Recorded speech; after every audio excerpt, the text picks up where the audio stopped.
In agility, there's nothing more intimidating than looking at a set of 6 weave poles in a straight line, 24 inches apart, and wonder how you're going to teach it to your dogs. I like to teach them with stick-in-the-ground weave poles. This can either be ski poles in your backyard, or I like to go out to Murdoch's and pick up step-in-the-ground fence posts. The fence posts often have a foot, so you're going to want to make sure that your foot is not in the path of the dog.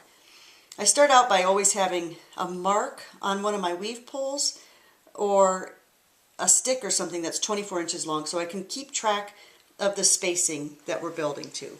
And the weave poles are always 24 inches apart.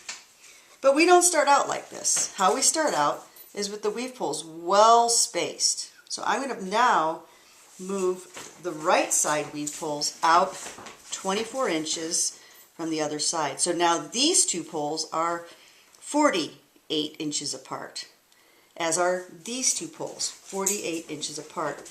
But that channel is really difficult for Fluffy here to go through on the first attempt. So this is Fluffy, a little squirrel with a banana. So what I'm going to do is I'm going to take this last pair of poles and I'm going to pick them up and I'm going to move them so that now all of the poles are just 24 inches apart. I'm going to check to make sure I'm successful, but I want to have Fluffy go down the poles and back the other way, and down the poles and back the other way. And then I'm going to start to put some angles on it and send Fluffy in to the poles from different angles. I'm always going to stay on the same side of the poles so that I balance left and right. Once Fluffy can do those poles very well, then I'm going to pick up that middle set of poles. I'm going to move them over to this side. And I've got a big gap here. And I'm going to start to check all of this again. I'm going to make sure all of it's good and that Fluffy is able to hit the poles from all these angles and from at least 15 feet away. The dog needs to send to those weave poles independently and do them without my hand in the picture. The next step is just to keep building these poles out till all of these 3 poles are 48 inches apart and these 3 poles are 40 inches apart. You'll notice that this pole is closer to you as you set up the weave poles because the dogs always enter the weave poles on their left shoulder. Why that is, I don't know, but that's what we have to deal with. So once you've got this channel 24 inches apart and the full length of a good set of weave poles, now we start to move our poles in over time. So we pick them up and reset them. And we pick them up and reset them. We pick them up and reset them.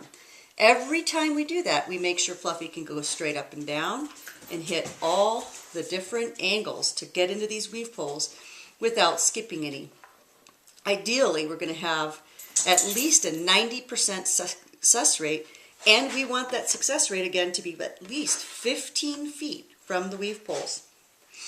Slowly, slowly, they come in. Checking, checking, making sure Fluffy's correct until my weave poles are all the way together.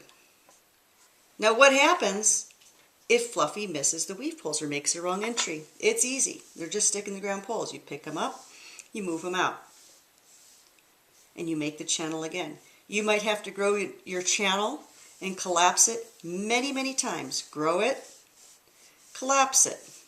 Whenever you get a failure, collapse that channel. Collapse it. My dog comes in, usually it's from the left side, they missed the pole. Pull it back out again. Check all the angles.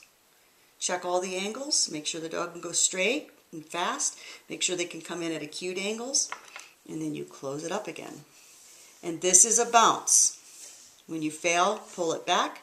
If you're successful, close it up, goes all the way.